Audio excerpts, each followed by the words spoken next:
Imaginez grandir en pensant que l'amour familial était inconditionnel, jusqu'au jour où une seule phrase détruit tout ce en quoi vous croyez. C'est exactement ce que j'ai vécu. À 32 ans, j'ai découvert que le vrai poids d'une famille n'est pas dans le sang, mais dans les choix qui nous définissent. Et le mien est arrivé une veille de Noël, lorsque l'air de fête s'est transformé en glace autour de moi. Ce fut une fête pleine de rires et de câlins, jusqu'au moment où je me suis levée, mon cœur battant si fort qu'il a presque noyé le silence qui a suivi.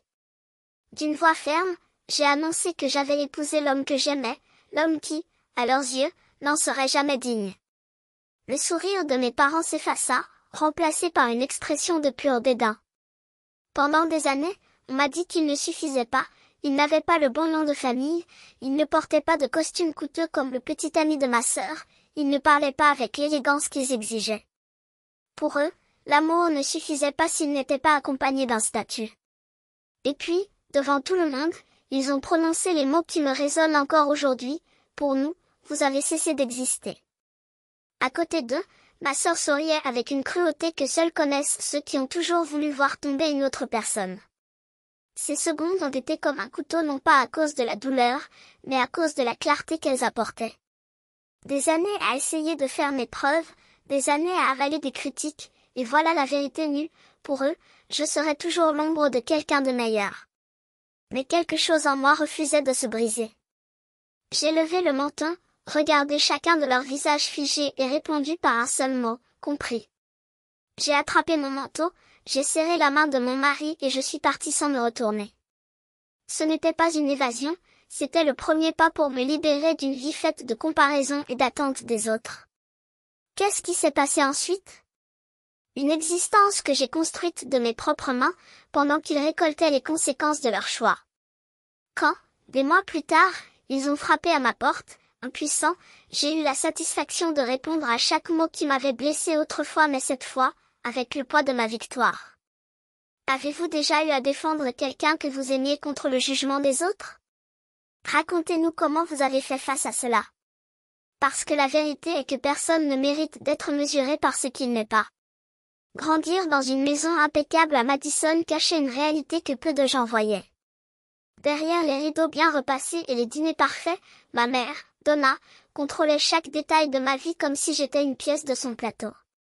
Depuis que je suis petite, mes choix étaient les siens, le piano au lieu du football parce que, un bel art, des amis sélectionnés comme s'ils étaient candidats à un emploi, des notes qui ne pouvaient jamais être bonnes, il fallait qu'elles soient impeccables.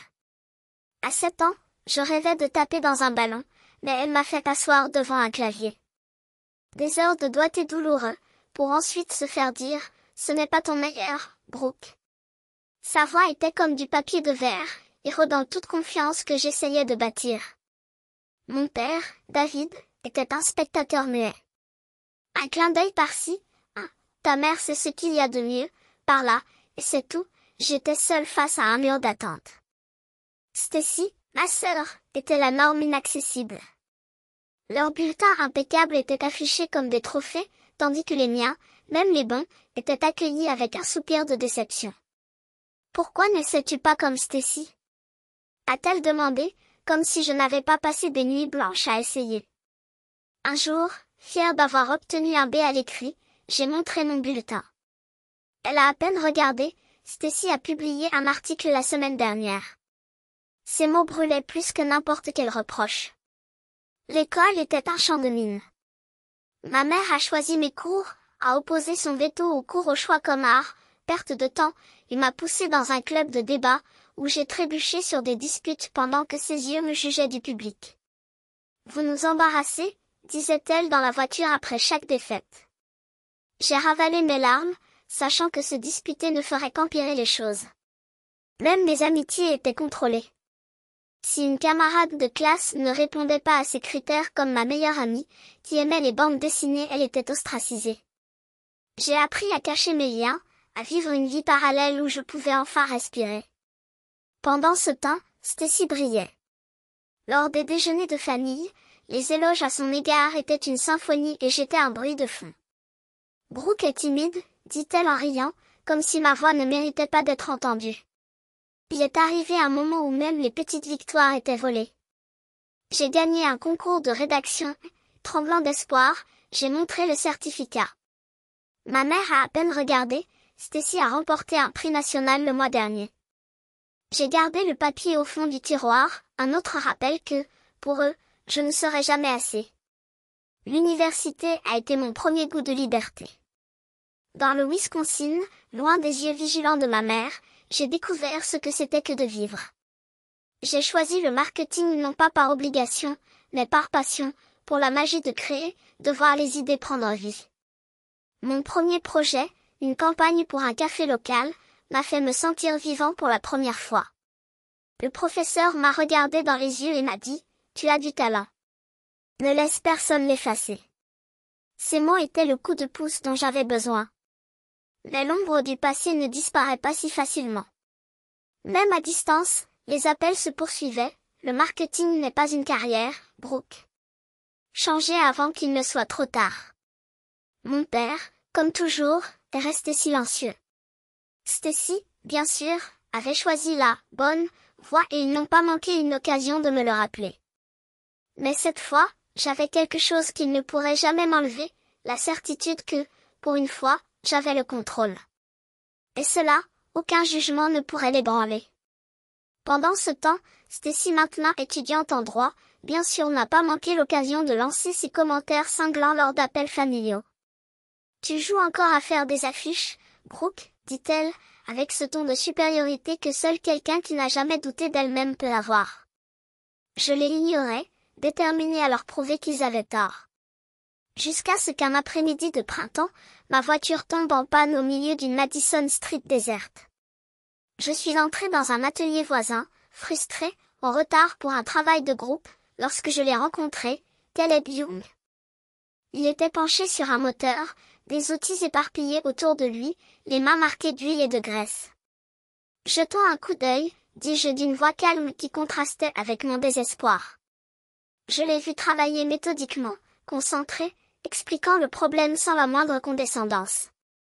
La plupart des gars m'auraient ignoré ou traité comme un enfant, mais Caleb a écouté. Il a répondu patiemment à mes questions, comme si mon intérêt était aussi valable que le sien. Nous avons discuté pendant 1 heure pendant qu'il réparait la voiture, échangeant des histoires sur la musique et les promenades nocturnes sans but. Son rire était chaleureux, sa confiance n'était ni forte ni forcée, elle était réelle. J'ai quitté l'atelier avec la voiture en marche, son numéro sur mon téléphone portable et le cœur plus léger qu'il ne l'avait été depuis des années. Caleb et moi avons commencé à nous voir, d'abord comme des amis, puis comme quelque chose de plus. Il venait me chercher après les cours et nous allions dans un restaurant près du campus pour manger des hamburgers bon marché. Il a parlé de son travail de mécanicien et de la façon dont il aimait résoudre les problèmes de ses propres mains. J'admirais cette véritable fierté, si différente de l'ambition raffinée que ma mère et Stacy appréciaient tant. Avec lui, je n'avais pas besoin de jouer. J'écoutais mes éclats sur des projets difficiles ou les critiques de ma mère sans juger, toujours ferme. « Tu en as assez, Brooke ?» dit-il en me serrant la main. Ces mots m'ont porté à travers de longues nuits d'études et d'insécurité. Le week-end, nous avons exploré Madison, nous sommes allés en voiture dans des parcs tranquilles ou avons assisté à des concerts de groupes locaux. Pour la première fois, je me suis sentie vue, non pas comme un projet à réparer, mais comme qui j'étais. Concilier études, Caleb et factures n'était pas facile. Je me précipitais entre les délais, les réunions de club et les quarts de travail à la librairie pour payer les dépenses. Les appels de ma mère devenaient plus tranchants, ses questions plus pointues. « Qui vois-tu » il a demandé à savoir. J'ai dévié, disant que j'étais occupée avec mes études, mais elle a persisté, suggérant que je gaspillais mon potentiel. Stacy a envoyé des messages passifs-agressifs, tellement occupée par tes passe-temps que tu ne viens même pas au dîner de famille? Je l'ai ignoré. Je me suis concentrée sur ce qui comptait. Au cours de l'été, j'ai obtenu un stage dans une agence de publicité locale, créant des campagnes pour les petites entreprises. Le travail était électrisant, mais chaque pas en avant s'accompagnait d'un recul. Ma mère voulait que je lui rende visite davantage, juste pour dire bonjour. Mon père, quand il prenait la peine d'appeler, répétait « Ne t'éloigne pas trop, Brooke ». Leur voix était un bourdonnement constant, un poids contre la vie que je construisais. Caleb est devenu mon port.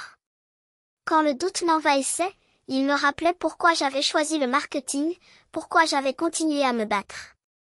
Une nuit, après un appel épuisant avec ma mère, il m'a emmené conduire sans but. Nous nous sommes arrêtés près d'un lac, les lumières de la ville scintillant au loin. Vous ne leur devez rien, a-t-il déclaré. J'acquiesçai, sentant la vérité de ces mots s'installer en moi. Avec Caleb, j'apprenais à me faire confiance, à m'accrocher à l'étincelle que j'avais trouvée. Mais au fond, je savais que le présenter à ma famille serait une épreuve du feu. L'automne dernier, j'ai emmené Caleb rencontrer ma famille. Nous sortions ensemble depuis plus d'un an et j'étais prêt à partager avec eux la personne qui, pour la première fois, me faisait me sentir valorisé. Nous sommes arrivés chez mes parents à Madison, le ventre noué. J'avais prévenu Caleb des normes inaccessibles de ma mère et du langage acéré de Stacy, mais il m'a simplement serré la main et a dit, nous pouvons y faire face ensemble. Son calme m'a calmé, mais je ne pouvais pas m'empêcher de penser que ce dîner serait une épreuve à laquelle je n'étais pas préparée. Nous nous sommes assis à table, l'air lourd du rôti de ma mère et des attentes inexprimées. Elle commença par une petite conversation, ses yeux scrutant Caleb comme s'il était une énigme à déchiffrer. « Alors, Caleb, que fais-tu » demanda-t-il poliment mais avec une pointe de jugement. Il a répondu avec confiance, expliquant son travail de mécanicien et combien il aimait résoudre des problèmes que d'autres ne pouvaient pas résoudre. Elle sourit, fière de sa passion. Mais le visage de ma mère est tombé. « Un mécanicien » répéta-t-il, la voix ruisselant d'incrédulité. « Travail manuel. » Mon père, de l'autre côté de la table, hocha légèrement la tête, impassible. J'ai appuyé sur la fourchette, sentant la tempête se préparer. Stacy, bien sûr, n'a pas perdu de temps. Saviez-vous que mon petit ami, Kyle Evans, possède sa propre société d'investissement? Lâcha-t-il, les yeux rebondissant entre moi et Caleb. Il conclut des transactions valant des millions. Son petit sourire était un couteau destiné à rabaisser Caleb. Je lui ai jeté un regard, mais elle a juste haussé un sourcil, me mettant au défi de réagir. Caleb resta calme, s'adossant au dossier de sa chaise avec un signe poli. « Ça a l'air impressionnant, dit-il d'un ton neutre. » Mais l'air devenait plus épais, le poids de leur jugement presque palpable. Ma mère ne l'a pas lâché. « Brooke, tu es dans le marketing, coupa-t-il en se servant plus de nourriture. Il faut quelqu'un d'ambitieux, à votre niveau. Un mécanicien ne fait pas l'affaire. » Ces mots me transpercèrent comme une lame, rejetant Caleb comme s'il était inférieur à moi. J'ouvris la bouche pour répliquer, mais mon père, pour la première fois, intervint. « Elle a raison, Brooke. Tu as un avenir brillant. Ne te contente pas de moi. » Sa voix était douce mais ferme, un verdict qui faisait écho à celui de ma mère. J'ai senti mon visage brûler, la colère bouillonnait. Caleb me tenait la main sous la table, son contact m'ancrant, mais je n'allais pas rester immobile. Son travail ne le définit pas, dis-je d'une voix ferme malgré la chaleur dans ma poitrine. Caleb est honnête, travailleur et me soutient comme jamais auparavant. Silence. Les fourches se sont arrêtées en plein vol. Les yeux de ma mère se plissèrent. « Ne nous parle pas comme ça, dit-elle sèchement. Nous vous avons tout donné. Vous nous devez de meilleurs choix. » Stacy éclata de rire à son aigu et moqueur. « S'il te plaît, Brooke. Tu sors avec un singe du magasin. Kyle a un pantouse. Qu'est-ce que Caleb a? Une boîte à outils. » Ces paroles étaient du venin, et j'ai vu Caleb tendu, mais il a gardé son sang-froid. J'ai repoussé ma chaise, ma voix tremblante à cause d'années de frustration refoulée. « Stacy, tu n'as pas le droit de le juger. Tu ne le connais même pas. » Elle roula des yeux. « J'en sais assez. Vous vous embarrassez. » C'était trop. Je me levai, la chaise grinçant sur le sol. Caleb est plus une famille pour moi que n'importe lequel d'entre vous ne l'a jamais été. J'ai regardé Stacy, ma mère, puis mon père. Il me respecte. Tu veux juste me contrôler. Ma mère a claqué sa main sur la table. Assez. Tu gâches ton avenir à cause de lui. Choisi, Brooke. Nous ou lui. L'ultimatum restait en suspens, lourd, définitif. J'ai regardé Caleb. Ses yeux, fixes, me font confiance pour décider. J'ai pensé à toutes les années que j'ai passées à essayer de leur plaire, en me rétrécissant pour m'adapter à leur moule. Je choisis Caleb, dit-il d'une voix claire. Ma mère haletait. Mon père secoua la tête. Stacy renifla en marmonnant. Tu es délirant. J'ai serré la main de Caleb et nous sommes partis. Leur voix se perdait derrière nous. Cette nuit-là, j'ai compris que leur approbation ne valait pas le prix à payer pour me perdre. Mais je ne pensais pas que les choses allaient empirer. Quelques mois après ce dîner explosif, Noël arrivait chez mes parents. La maison de mes parents débordait de membres de ma famille et l'air était chargé d'une tension qu'on pourrait presque couper avec un couteau. Cela faisait des semaines que je retardais ce Noël, sachant que chacun de mes mouvements serait disséqué par les yeux de ma mère, de mon père et de Stacy. La décision que Caleb et moi avions prise quelques jours auparavant, un mariage secret devant le petit tribunal civil de Madison, juste nous deux et un témoin, brûlait toujours en moi comme un précieux secret. Nous n'en avons parlé à personne. Nous ne voulions pas que leur jugement ternisse notre moment. Mais ce soir-là, j'ai décidé qu'il était temps de briser le silence. Mon cœur battait à tout rompre tandis que nous marchions main dans la main, les doigts de Caleb fermement enfoncés dans les miens. Je portais une robe simple, ma nouvelle bague cachée sous un foulard, mais j'avais l'impression d'entrer dans un champ de mines. Le dîner commença dans un silence tendu, entre tante et oncle discutant de dinde et de tarte. Ma mère m'a jeté un coup d'œil, son sourire si forcé qu'il semblait prêt à se fissurer. Mon père buvait son vin, évitant mon regard comme si j'étais un fantôme gênant. Stacy, assise en face de nous, alternait son regard entre moi et Caleb, un sourire malicieux jouant sur ses lèvres. Je sentais le poids de ses atteintes, les mêmes qui m'avaient écrasé toute ma vie. Au milieu du repas, je me suis levée. Mes mains tremblaient, mais pas ma voix. J'ai quelque chose à dire, j'annonçai, coupant les conversations secondaires comme une lame. Tous les regards se sont tournés vers moi. Caleb me serra la main, un geste subtil de soutien. Caleb et moi nous sommes mariés la semaine dernière. J'ai soulevé le foulard, révélant la bague, et je l'ai regardé, qui a hoché la tête avec une fierté silencieuse et inébranlable. Le silence qui suivit fut si épais que j'entendis le sang battre dans mes oreilles. Puis le visage de ma mère est devenu rouge, sa fourchette heurtant l'assiette avec un clic métallique. « Marie » siffla-t-il, d'une voix basse mais empoisonnée. « Avec lui » La mâchoire de mon père se serra, ses jointures blanches autour du verre. Avant que je puisse répondre, ils se levèrent tous les deux, leur voix retentissant à l'unisson. « Dans notre famille, tu es déjà mort. » Les paroles de ma mère ont traversé l'air comme un couteau. Mon père répéta froidement. « Tu as jeté ta vie à la poubelle, Brooke. » Les proches haletaient, certains chuchotaient, d'autres paralysés par le choc. J'ai senti l'air s'échapper de mes poumons, ces paroles étaient une trahison plus cruelle que tout ce à quoi j'avais jamais été confrontée.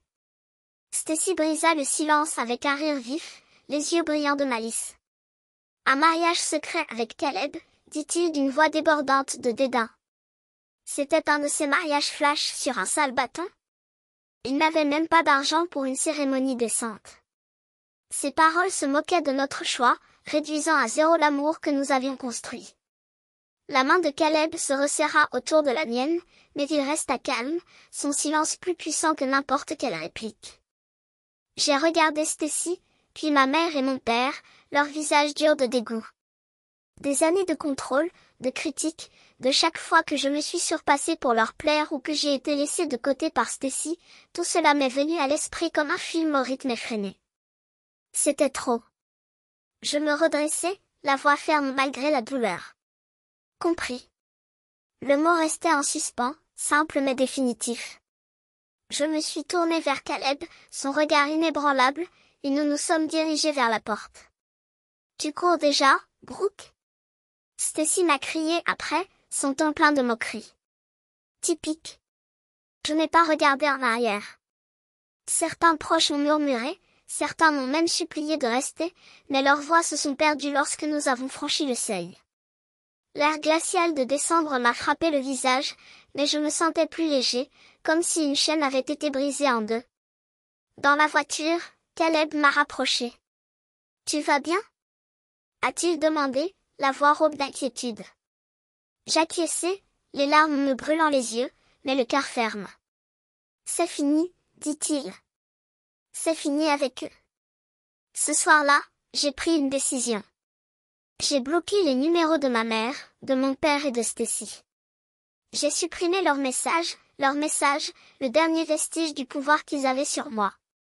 Pendant des années, j'ai porté vos attentes, vos jugements, dans l'espoir d'une acceptation qui n'est jamais venue. Désormais, avec Caleb à mes côtés, j'étais libre de choisir ma propre famille. Partir, ce n'était pas seulement quitter une fête. Cela me redonnait la vie. Je ne savais pas ce qui m'attendait, mais une chose était sûre, je ne les laisserais plus jamais définir qui j'étais. Les paroles de Margaret résonnaient en moi comme un rappel silencieux, accroche-toi bien. Je n'ai pas manqué le poids de leurs attentes, mais dans les moments de faiblesse, je me suis demandé s'ils me verraient un jour différemment. Caleb et moi n'avons pas perdu de temps là-dessus. Nos journées étaient remplies de travail, d'amour et de petites joies qui, ensemble, formaient une vie bien remplie. Petit déjeuner précipité avant le travail, soirée cinéma levée sur le canapé, balade dans les rues enneigées de Madison, où l'air froid nous rappelait que nous étions en vie. Notre appartement est devenu un refuge, un endroit où je n'avais pas besoin de m'excuser d'exister. Elle n'était plus la fille qui rétrécissait pour s'adapter à leur moule. Aux côtés de Caleb, je construisais une vie qui, pour la première fois, m'appartenait. Chaque choix, chaque rire, chaque silence partagé était une affirmation, j'ai défini ma propre valeur. 3 mois après cette nuit de Noël, le téléphone a sonné avec une urgence qui m'a glacé le sang. Le nom de Margaret est apparu à l'écran alors que j'examinais les ébauches d'une campagne publicitaire. Sa voix, normalement chaleureuse et accueillante, était lourde, comme s'il portait un fardeau invisible. « Brooke, il s'agit de ta famille, dit-elle sans détour. » J'ai pris une profonde inspiration, me préparant à ce qui allait arriver. Il n'y avait aucun moyen de le deviner, mais quelque chose me disait que ce n'était pas un appel fortuit. Elle m'a ensuite dit que Stacy avait été victime de Kyle, de ce même homme dont elle se vantait sans cesse, du soi-disant succès qu'elle utilisait toujours pour minimiser mes choix. Il l'a convaincue d'investir toutes ses économies, soit plus de 60 000 $, dans une entreprise infaillible. Un coup. Le projet n'existait pas, Kyle a disparu, ne laissant derrière lui que des contrats sans valeur et des comptes bancaires vides. Les paroles de Margaret m'ont frappé comme un coup de poing dans le ventre. Stacy, toujours aussi confiante, toujours la préférée de ma mère, était tombée durement. Elle faisait confiance à son charme, à ses promesses de richesse facile, pour découvrir qu'elle n'était pas la première à se laisser tromper. La nouvelle s'est répandue comme une traînée de poudre dans les cercles sociaux de Madison, et les rumeurs du « mauvais jugement » de Stacy la suivaient comme des ombres. C'était trop ironique, elle qui s'était en moquée du travail honnête de Caleb, qui avait tant dénigré ma vie, médiocre, voyait maintenant son propre succès s'effondrer en une imposture grotesque. Pendant un instant, j'ai ressenti un pincement de pitié. Mais cela s'est vite dissipé. Les taquineries de Stacy, son apparence supérieure, la façon dont elle me faisait toujours me sentir plus petite, tout cela me brûlait encore. J'ai remercié Margaret et raccroché, mon esprit tournait sous le poids de tout cela. Mais les dégâts ne se sont pas arrêtés là. Margaret m'a expliqué que mes parents étaient venus pour sauver Stacy. Ses dettes étaient écrasantes, frais juridiques, prêts impayés, un style de vie qu'elle ne pouvait plus se permettre. Pour les couvrir, ils ont vendu la maison, celle que ma mère exhibait en au dîner mondain, celle que mon père avait si fièrement rénovée. Désormais, ils vivaient dans un appartement exigu à la périphérie de la ville, loin du quartier impeccable où ils régnaient. Les économies se sont taries et l'entreprise de conseil de mon père a souffert du fait que les clients ont fui, effrayés par l'entachement de la réputation de la famille. Madison, qui les avait auparavant accueillis à bras ouverts, les évitait désormais. Les invitations à dîner s'arrêtèrent. Leur nom, autrefois synonyme de prestige, évoque désormais la faillite et la honte. Cette nuit-là, je me suis assis sur le canapé, pensant à tout pendant que Caleb écoutait en silence, sa main posée sur la mienne. Ils ont fait leur choix, dit-il avec le calme qui l'a toujours caractérisé. J'ai hoché la tête, mais une partie de moi se demandait encore, comment en sommes-nous arrivés à ce point? Mes parents ont toujours mis Stacy sur un piédestal, financé ses caprices, ignoré mes réalisations. Désormais, leur loyauté aveugle leur avait coûté tout ce qu'ils possédaient. Je n'ai ressenti aucune joie à leur chute. Il n'y avait aucun triomphe à voir ma famille s'effondrer. Mais une clarté silencieuse s'est installée en moi, leur jugement, leur obsession de contrôler ma vie, tout avait été construit sur du sable. Un château de cartes qui s'est effondré avec un souffle de réalité. Une semaine plus tard, Margaret a rappelé, cette fois avec un ton plus doux, presque hésitant. Tes parents veulent te parler, Brooke, dit-elle, s'arrêtant comme pour mesurer chaque mot. Ils traversent une période difficile, et tu leur manques. J'ai regardé l'écran du téléphone, les lettres se brouillant à mesure que ces mots pénétraient. Mes parents, après tout, après les paroles cruelles à la fête, après les années d'exigences impossibles, après l'indifférence quand j'en avais le plus besoin, voulaient maintenant parler. Une partie de moi, la fille qui cherchait toujours l'approbation, voulait obliger. Je voulais entendre ce qu'ils avaient à dire, peut-être même pardonner. Mais la femme que j'étais devenue, celle qui avait appris à se respecter, a tenu bon. Je ne suis pas prête, Margaret, répondis-je d'une voix calme mais inébranlable. Peut-être que ça ne le sera jamais. Elle n'a pas insisté. Je comprends, dit-il, et il y avait un respect dans son ton qui m'a renforcé. Vous avez construit quelque chose de bien. Protégez-le. Ces paroles résonnaient comme un écho de la force que j'avais moi-même trouvée.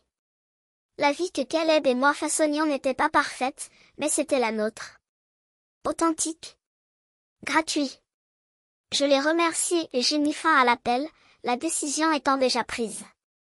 Je n'ai pas débloqué vos numéros. Je n'ai pas répondu aux messages que Margaret a mentionnés qu'ils avaient envoyés. Leur lutte était réelle, mais il ne m'appartenait pas de les résoudre. J'avais trop longtemps porté le poids de leurs attentes. Il était désormais temps de le rabaisser pour de bon. Cela n'a pas été un chemin facile, aucun choix libérateur ne l'est vraiment.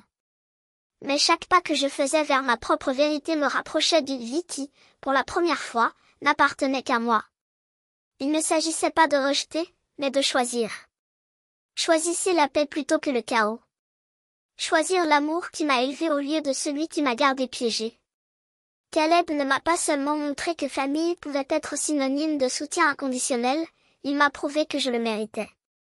Aujourd'hui, ma force ne vient pas de leur absence, mais de la présence que j'ai décidé de cultiver, en moi-même, dans ceux qui m'entourent, dans les liens que j'entretiens intentionnellement. Et si vous lisez ceci, sachez, ce n'est pas seulement mon histoire. C'est une invitation. Un rappel que votre valeur n'est pas négociable, que vos limites ne sont pas égoïstes et que dire, jusqu'ici, peut être l'acte le plus courageux que vous puissiez faire. Êtes-vous déjà allé à cet endroit? Avez-vous déjà ressenti le poids d'attente que vous n'aviez pas apporté? Comment avez-vous dessiné ou avez-vous encore du mal à dessiner ces limites qui sauvent? Partagez votre voix dans les commentaires. Parce que c'est dans l'échange de vérité que nous trouvons le courage de vivre les nôtres. Et sachez, je suis là, reconnaissante pour chaque histoire qui croise la mienne, car ensemble, nous devenons plus forts.